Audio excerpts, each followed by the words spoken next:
नमस्कार। 11वें योग दिवस पर आप सभी का स्वागत है हमारे पॉडकास्ट माइंडफुल वेलनेस में, जो मोहन योगा स्कूल द्वारा संचालित है। 2025 के योग दिवस का स्लोगन है योग for one earth one health.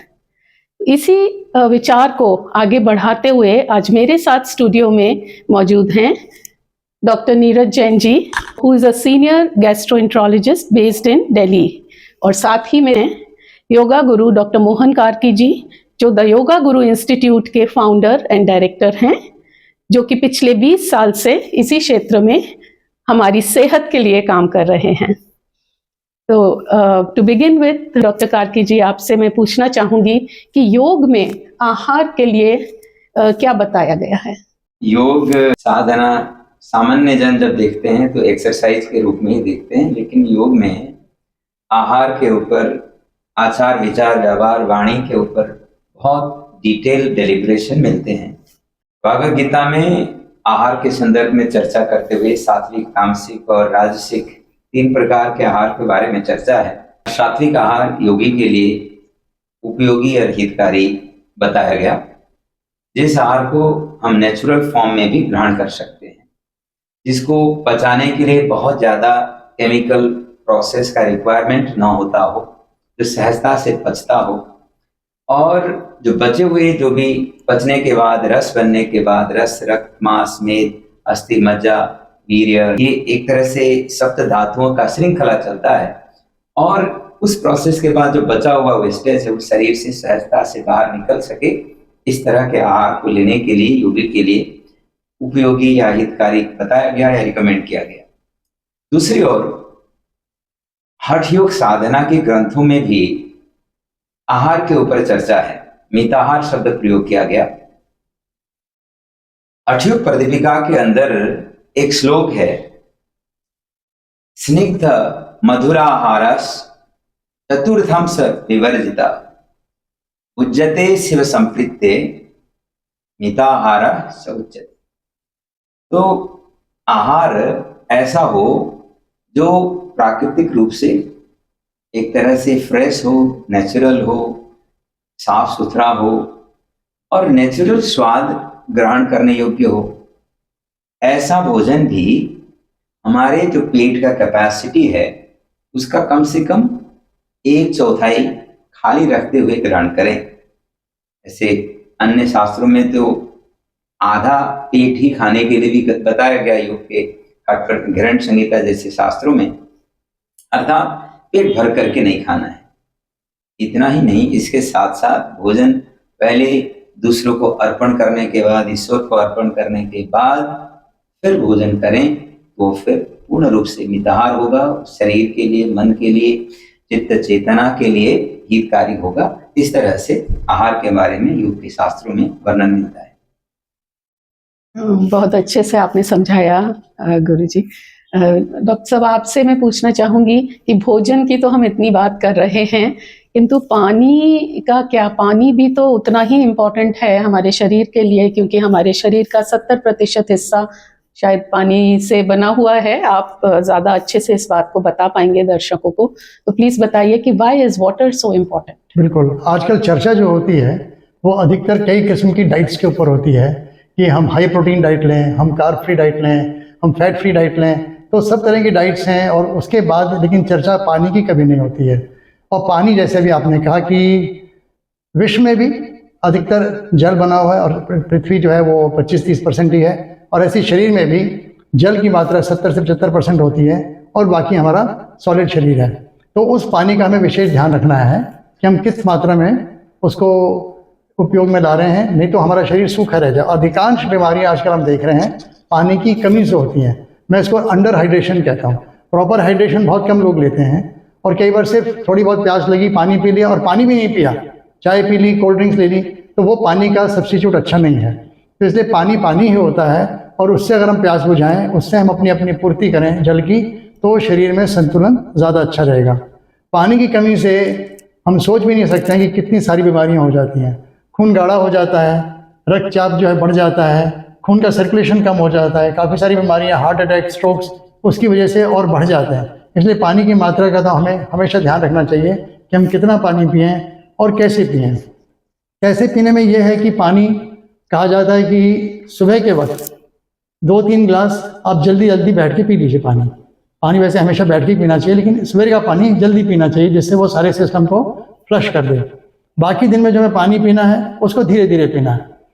इसमें भी ध्यान रखना है कि पानी हम भोजन के पहले पी लें, जिससे कि हमारे अंदर सारे रस बन जाएं, हमारा सलाइवा भी पतला हो, खाने को चबाने में आसानी रहे और पाचन क्रिया के लिए जो रस चाहिए वो भी पर्याप्त मात्रा में बन जाए।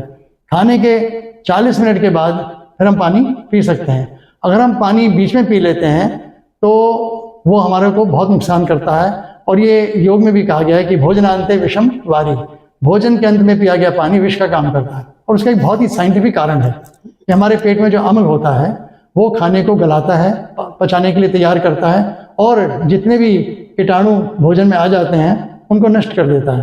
तो प्राय देखा गया है कि जो लोग भोजन के साथ पानी पीते हैं उनको पेट की बीमारियां अधिक होती हैं। तो पानी बेशक से साफ हो, लेकिन फिर भी जो भोजन में कीटाणु आ जाते हैं, जब हम पानी पीते हैं तो वो अम्ल को ख़त्म करके उन बीमारियों को आगे बढ़ने का मौका दे देते हैं। इसलिए पानी भोजन से पहले या बाद में पिएं, वो धीरे धीरे पिएं, लेकिन सुबह का पानी जल्दी पिएं। तो पानी बहुत ही महत्वपूर्ण चीज़ है, इसको इग्नोर करने से बहुत नुकसान होता है। यूरिक एसिड बढ़ जाता है, किडनी की समस्याएं बढ़ जाती हैं, पथरी हो जाती है। तो पथरी का भी कारण यह है कि पानी जब कम पीते हैं तो पेशाब गाढ़ा होने से पेशाब की पथरियाँ बन जाती हैं। यूरिक एसिड की लोग बहुत चर्चा करते हैं, तो यूरिक एसिड बढ़ जाता है। और खून अगर गाढ़ा होता है तो उसको पतला करने के लिए एस्पिरिन डिस्प्रिन की गोलियां ली जाती हैं, उसके भी साइड इफेक्ट्स हो सकते हैं। तो बेहतर यह है कि पानी पर्याप्त मात्रा में लेके खून को पतला रखें, जिससे कि उसका गाढ़ापन से हमको नुकसान ना हो। तो पानी सिर्फ भोजन में ही नहीं है, पानी के और भी सदुपयोग होते हैं शरीर के लिए। बाह्य रूप में पानी को हम भाप के रूप में, पानी के रूप में, बर्फ़ के रूप में भी इस्तेमाल कर सकते हैं। तो कई सारी बीमारियों में पानी का ये भी बहुत बड़ा उपयोग होता है कि अगर हमें गर्मी सर्दी हो जाए, जुकाम हो जाए, तो भाप लेके हम बलगम को निकालने में मदद कर सकते हैं। अगर कहीं चोट लग जाए तो ठंडी आइस पैक रख सकते हैं। कहीं सूजन हो, पुरानी सूजन है, तो उसको नमक के पानी से सेक करके उस सूजन को कम कर सकते हैं। तो पानी कई रूप में यूज़ हो सकता है। और बुखार में खास तौर से हम देखते हैं कि शरीर में पानी होता नहीं है और फिर भी लोग बुखार उतारने की दवाइयाँ खा लेते हैं, उससे पसीना आके पानी और कम हो जाता है, और कुछ समय के बाद और गोलियां लेने से बुखार कभी नहीं उतरता। तो बेहतर ये होता है कि पानी पीने से, पानी की पट्टी रखने से बुखार को उतारा जाए, उससे कमज़ोरी भी नहीं आती और शरीर जल्दी अपना टेम्परेचर को नॉर्मल करने में उसको मदद मिल जाती है। तो पानी के रूप कई हैं, उसको बाहर से यूज़ कर सकते हैं, पीने के लिए तो खैर पानी होता ही है, और उसको हमें ठंडा पानी यूज़ नहीं करना चाहिए। पानी हमेशा बॉडी टेम्परेचर पे हो या मटके का पानी हो। तो इसलिए अच्छा ये है कि पानी हम सही टेम्परेचर पे पिएं और बहुत ठंडा पानी ना पिएं और आराम से पिएं, तो वो पानी की मात्रा सही रख के ही काम होगा। इतनी सिंपल चीज़ है, पानी का क्या उपयोग या क्या इम्पोर्टेंस है हमारी लाइफ में, लेकिन सिंपल होते हुए भी हाउ इम्पोर्टेंट इट इज़, जो आपने बताया कि हर जीवन के हर समय, मतलब पूरा दिन की दिनचर्या में अलग अलग तरीके से किस तरह हम पानी का सदुपयोग कर सकते हैं। सर, आपसे मैं गुरुजी एक बात और पूछना चाहती हूँ, इससे पहले मैं डॉक्टर साहब के पास जाऊँ, कि इंटरमिटेंट फास्टिंग जो आजकल इतना हम सुनते हैं, क्या योग में इस तरह का कुछ बताया जाता है आहार को लेके? इंटरमिटेंट फास्टिंग के कंसेप्ट को अगर हम देखते हैं तो हमारे ट्रेडिशनल जो शास्त्रों में, मुख्य रूप से आयुर्वेद के शास्त्रों में एक श्लोक मिलेगा, एक भुक्तम सदा आरोग्यम, द्विभुक्तम बलवर्धनम, त्रिभुक्तम व्याधि पीड़ा, चतुर्भुक्तम मृत्युर्भवेत्। तो इसका मतलब यह है कि भोजन बहुत ज़्यादा बार लेना उतना हितकारी नहीं है, क्योंकि जब हम ज़्यादा बार भोजन लेते हैं तो उसको पचाने के लिए हमारा डाइजेस्टिव सिस्टम जो इंजन है वो कंटिन्यूस एक्टिव रहेगा, लगातार ओवरवर्क करना पड़ेगा, इसको रेस्ट करने का टाइम नहीं मिलेगा। रेस्ट के समय में नॉर्मली सेल्स लेवल पर हीलिंग, रिपेयरिंग, मेंटेनेंस का काम चलता है। अब हम इंजन को कंटिन्यूस एक्टिव रख देंगे तो हीटिंग इफेक्ट आएगा, डिजेनरेशन इफेक्ट आएगा और जल्दी बीमार पड़ेगा। इसलिए अगर सदा आरोग्य रहना हो तो एक ही बार भोजन करें, अगर शक्ति की आवश्यकता हो तो 2 बार भोजन करें, उससे ज़्यादा जरूरत नहीं है, ऐसा शास्त्रों में मिलता है। अब आज के समय में जो इंटरमिटेंट फास्टिंग करते हैं वो कहते हैं कि 14-15 घंटे का फास्टिंग कर लें, तो लगभग इसका कंसेप्ट जो आयुर्वेद का जो श्लोक मैंने बताया इसके साथ कनेक्ट होता है। एक हिसाब से इंटरमिटेंट फास्टिंग वो आयुर्वेद से ही लिया हुआ समझ सकते हैं।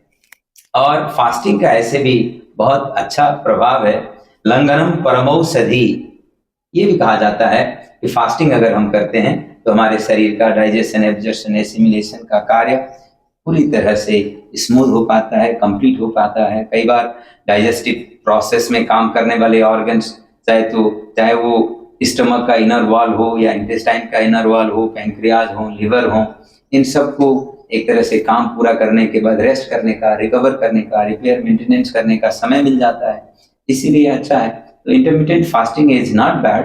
हाँ, इसमें क्या है कि फास्टिंग ब्रेक करते समय अक्सर लाइट चीजों से ब्रेक करें, अर्थात आप 15 घंटे फास्टिंग करते हो या हम तो 24 घंटे भी रिकमेंड करते हैं। 24 घंटे का अगर फास्टिंग करते हैं तो एक कैंसर रिसर्च हुआ है, बहुत एक तरह से रिकॉग्नाइज है, नोबेल प्राइज भी इसी कैंसर रिसर्च के ऊपर, जहां फास्टिंग के इफेक्ट्स को पता लगाया गया तो इसमें मिला था। तो अगर हम कंप्लीट फास्टिंग करते हैं, 24 घंटे का मिनिमम फास्टिंग करते हैं, तो कैंसर के सेल्स का एक तरह से डीजेनरेशन करते हुए उसके मतलब हेल्थ को रिजुविनेट करने में, कैंसर को ओवरकम करने में हेल्प मिलता है, ऐसा फाइंडिंग भी है। तो इस हिसाब से intermittent fasting is not bad, लेकिन उसके साथ साथ हम जब ब्रेक करते हैं तो लाइट चीजों से करें। पानी का मात्रा, जैसे डॉक्टर साहब ने कहे कि फास्टिंग के समय में जरूरत के हिसाब से पानी लेते रहें, सो दैट वो फ्लश आउट करने का प्रक्रिया और इफेक्टिव हो जाए। इसमें मैं कुछ जोड़ना चाहूँगा कि अभी जो आपने कहा कि फास्ट के बाद जब उपवास को तोड़ते हैं तो उस टाइम हल्की चीज़ें लें। हमारे पास ऐसे उदाहरण हैं, हमारे अस्पतालों में ऐसे पेशेंट्स आए हैं जिन्होंने 9 दिन का उपवास रखा, केवल लौंग का पानी पी के, जेएनयू में अक्सर होता है। तो उसके बाद जब एक तरह का फर्क बनता है घर में कि हमारे बच्चे ने इतना लंबा उपवास रखा, तो हम सबको दावत देंगे। तो उस दिन पक्का भोजन बनता है, पूरी कचौड़ी, बढ़िया बढ़िया पकवान बनते हैं और दावत दी जाती है। और एक किस्सा मेरे पास आया था जिस बच्चे ने उपवास रखा था उसने वही दावती भोजन खा लिया और उसका नतीजा परिणाम इतना बुरा हुआ कि उसको पैंक्रेटाइटिस का बहुत बुरा अटैक हो गया और उसकी जान के लाले पड़ गए। बड़ी मुश्किल से वो 20-25 दिन में आईसीयू में रहने के बाद बचा। उसमें उसका 70% से अधिक पैनक्रियाज डैमेज हो चुका था। तो इसलिए ये बहुत ज़रूरी है कि जब हम उपवास करते हैं तो हम ये ध्यान रखें कि अब हम फिर से अपने डाइजेस्टिव सिस्टम को ओवरलोड मिला रहे हैं तो उसके ऊपर बहुत ज़्यादा जोर ना डालें और धीरे धीरे शुरू करें। तो बहुत ज़रूरी है इस चीज़ का ध्यान रखना। इतनी अच्छी जानकारी हमें मिली है। और डॉक्टर साहब, इसी बात पे मैं ये और पूछना चाह रही थी कि वाटर कितना quantity of water in each day is required for ये बहुत बढ़िया प्रश्न है कि लोगों को आइडिया नहीं लगता। एक तो मुख्य रूप से ये देख सकते हैं, अगर हमारा पेशाब का रंग हल्का पीला या थोड़ा सफेदी की तरफ है तो हम पर्याप्त पानी पी रहे हैं जी। दूसरा एक और भी तरीका है कि अगर हम अपना वजन देखें और हिसाब लगाएं कि उसका 70% कितना है तो वो पानी का अंश हो गया। तो अगर कोई 100 किलो का व्यक्ति है, उसके शरीर में 70 लीटर पानी होगा। इस पानी को हमें 15 दिन में रिप्लेस कर लेना चाहिए। मतलब महीने में 2 बार उस पानी को हम रिप्लेस कर लें। तो 15 दिन में अगर हमें 70 लीटर रिप्लेस करना है तो करीब 4 लीटर और 5 लीटर के बीच में ही बैठेगा हिसाब। तो उतना पानी उसको रोज पीना चाहिए और उसका बड़ा भाग सुबह उठते ही पीना है जिससे कि सिस्टम फ्लश हो जाए। और बाकी सारा दिन खाने से पहले, बाद में, 40 मिनट के बाद और फिर बीच बीच में वो पानी का सेवन। और पानी केवल पानी के रूप में नहीं लिया जाए, उसको और आप छाछ है, लस्सी है, दूध है और सूप है जी। उसके अलावा सौंफ का पानी है, लौंग का पानी है, जीरे का पानी है, ये कई तरह के पानी आप बना के पी सकते हैं। तो पानी की मात्रा पूरी करने के लिए इस चीज़ों से सहयोग मिल जाता है। एक और कारण है कि लोगों को आजकल आरओ का पानी पीना पड़ता है जी। उसमें स्वाद नहीं आता, और जब स्वाद नहीं आता तो वो कहते हैं हमसे पानी पिया नहीं जाता। तो हम उनको यही कहते हैं कि आप सौंफ का पानी बना लीजिए, लौंग का पानी बना लीजिए, अजवाइन का पानी बना लीजिए। इस तरह से आपको स्वाद भी मिल जाएगा और कई तरह से फायदे भी मिल जाएंगे, जिनको आजकल हर्बल टी भी कहा जाता है। हर्बल टी कह देते हैं या डिटॉक्सिफाइंग वाटर भी कह देते हैं, तो वो सब उसमें गुण आ जाते हैं। डॉक्टर मोहन, मैं आपसे ये पूछना चाहूंगी कि षट रस का आपने अभी जिक्र किया था, तो क्या हम जब बैलेंस डाइट बोलते हैं कि बैलेंस डाइट लें तो उसमें इन षट रस का पर्याप्त मात्रा होनी चाहिए, या किस तरह से हमें उसको हम हाँ, समझें? जब हम लोग फुल मील लेते हैं, फुल मील अर्थात मुख्य रूप से ब्रेकफास्ट में तो लाइट चीजें हम रिकमेंड करेंगे। लंच या डिनर में अगर फुल मील लेते हैं तो इसमें षड रस इंक्लूड हो, इस बात को सुनिश्चित करें। तो हेल्थ के हिसाब से ये बहुत उपयोगी होगा, हेल्पफुल होगा। और कई बार देखा जाता है छोटे बच्चे ज़्यादा मीठे चीज़ें ही पसंद करते हैं, कड़वी तो उनको बिल्कुल ही पसंद नहीं आता। और बड़े लोग जब डायबिटीज हो गया या प्रॉब्लम बढ़ गए तो मीठा पूरी तरह से अवॉइड करते हैं, इवन मीठे फल को भी वो जहर समझने लगते हैं। ऐसा नहीं करना है, ये सभी रसों को इंक्लूड हो जाए इस तरह से नेचुरल फॉर्म में। वो भी स्पेशली मीठा जो प्रोसेस करके बना हुआ मीठा नहीं रिकमेंड करेंगे। जो नेचुरल जो मीठा होता है ये भी हितकारी होता है, स्वास्थ्यवर्धक होता है, इस बात को ध्यान में रखेंगे। जी, बहुत ही वैल्यूएबल जानकारी आप दोनों ने आज हमारे साथ शेयर करी है। मैं चाहूँगी कि हमारे व्यूअर्स के लिए आप लोग कोई एक टिप ऐसा दें जो कि हम अपने डेली रूटीन में जिसको हम शामिल कर सकें। ऐसा कोई health tip, wellness tip, doctor साहब आप दीजिए पहले। नहीं, मैं यही कहूँगा कि पानी को इग्नोर ना करें, उसको मद्देनज़र ना करें। ये बहुत ज़रूरी चीज़ है, लोग इस पे ध्यान नहीं देते हैं। तो पानी पर्याप्त मात्रा में पीना बहुत ज़रूरी है। आप देखेंगे आपकी काफ़ी सारी बीमारियाँ ठीक हो जाएंगी। और जो आरओ का वाटर है, काफ़ी सारे लोग उसी पे आजकल निर्भर हैं। ध्यान रखें कि उसका TDS यानी कि टोटल डिजॉल्व सॉलिड जो उसके अंदर है बहुत कम ना हो, नहीं तो उसकी जो पानी की गुणवत्ता है बिल्कुल ही ख़त्म हो जाती है। गंगा का वाटर अगर हम उदाहरण लें तो उसका TDS 300 के नज़दीक होता है। और लेकिन हमारे पास जो लोग आते हैं उनका घरों में जो पानी की सप्लाई आ रही है उसमें इतने ज़्यादा TDS लेवल है, 1000-2000 है। उसको कम करते करते वो 40 पे ले आते हैं। इतना कम भी अच्छा नहीं है, उसको 100 के आसपास रखें, हो सके तो 150 तक रखें। अगर उसका स्वाद नहीं खराब हो रहा है तो आप पानी पीजिए, अच्छा पानी पीजिए। नेचुरल पानी मिलता है सबसे बढ़िया है, कुएँ का मिलता है और भी अच्छा है।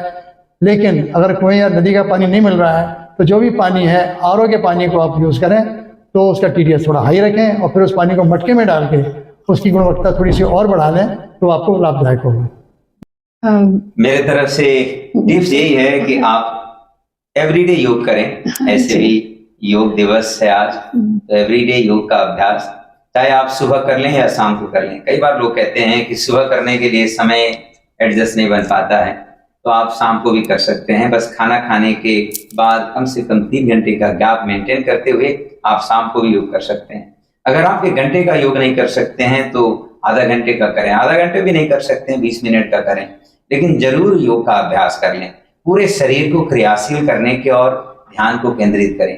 पूरा शरीर अगर क्रियाशील होता है तो रक्त संचार अच्छी तरह से होगा, न्यूट्रिशन ऑक्सीजन का सप्लाई शरीर के कण कण तक पहुंचेगा और उसके साथ साथ सेलुलर डिटॉक्सिफिकेशन का कार्य भी एफिशिएंटली होगा, जो आपके एजिंग प्रोसेस को स्लो डाउन करने के लिए बहुत हेल्प करेगा। और जब रोज योग का अभ्यास करते हैं तो आपका एक्सटर्नल सिस्टम के साथ साथ इंटरनल सिस्टम में भी बहुत अच्छा इफेक्ट आएगा। आपका ओवरऑल हेल्थ अच्छा होगा, फिजिकल हेल्थ अच्छा होगा, मेंटल हेल्थ अच्छा होगा, इमोशनल हेल्थ अच्छा होगा, ओवरऑल अवेयरनेस लेवल बढ़ेगा, स्पिरिचुअल रियलाइजेशन की ओर आगे बढ़ सकते हैं।